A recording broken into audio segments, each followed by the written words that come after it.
Est-ce qu'on peut dire qu'on est dans une situation de cyberguerre, guerre qui n'est pas déclarée, qui est un état de fait?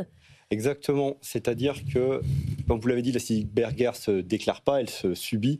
Le fait est qu'on a face à des adversaires permanents qui agissent sur notre territoire. Ces adversaires vont prendre la France comme point focal en fonction de sa position dans la géopolitique internationale.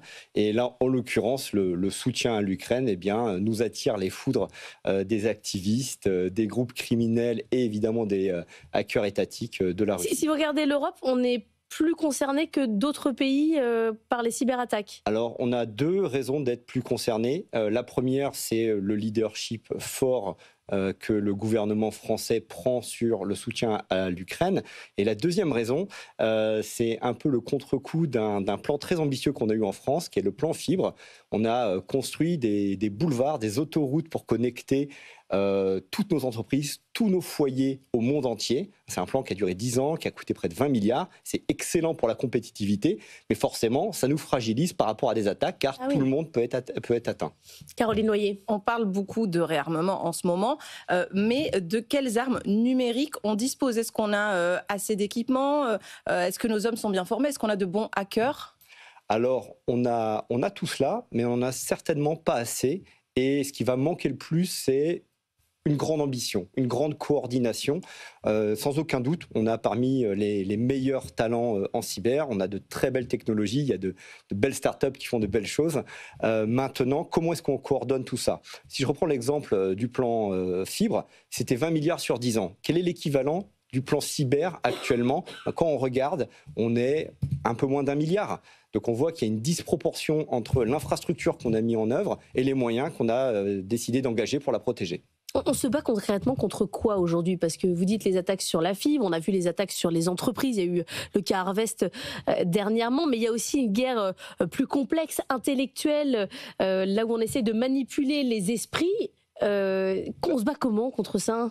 Alors, comment on se défend? Ouais. Qui nous a, comment les deux, on se bat contre qui et comment on se défend? Donc, en fait, on va se battre effectivement, c'est contre de la guerre vraiment cyber, donc avec des attaques sur des infrastructures digitales, mais également contre une guerre de désinformation. Et les tout sont liés. Je vais donner un exemple. L'attaque DDoS, donc on va neutraliser la capacité d'un site à fonctionner, un site internet à fonctionner. C'est pas vraiment efficace. C'est-à-dire qu'effectivement, le site va être paralysé pendant une journée, va être défacé. Ça sert à quoi? Ça sert à impacter l'opinion publique. Car un site qui ne fonctionne pas, un site public de service de l'État qui ne fonctionne pas, c'est très visible. Et donc, ça va impacter l'opinion. On va se dire, mais en fait, l'État, est-ce qu'il est capable de nous protéger s'il n'est pas capable de protéger ses propres sites Internet?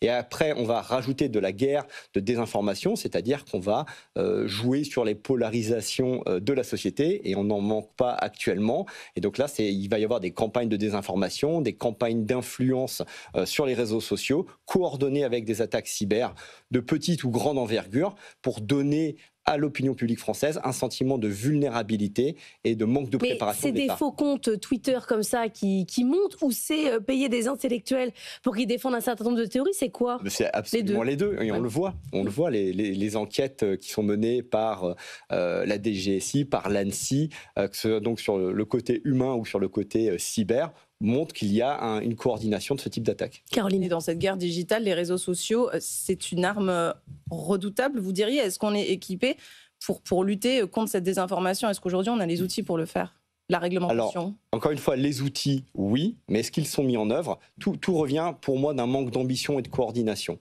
La technologie, dans le traitement des réseaux sociaux, notamment en France, on la dispose depuis des dizaines d'années. J'en ai fait ma thèse en 2019, ça a été l'objet de ma première start-up sur l'exploitation des réseaux sociaux à des fins de renseignement. Donc on sait ce qu'il faut faire. Maintenant, on n'y a pas mis les moyens à l'époque et on paye les conséquences aujourd'hui.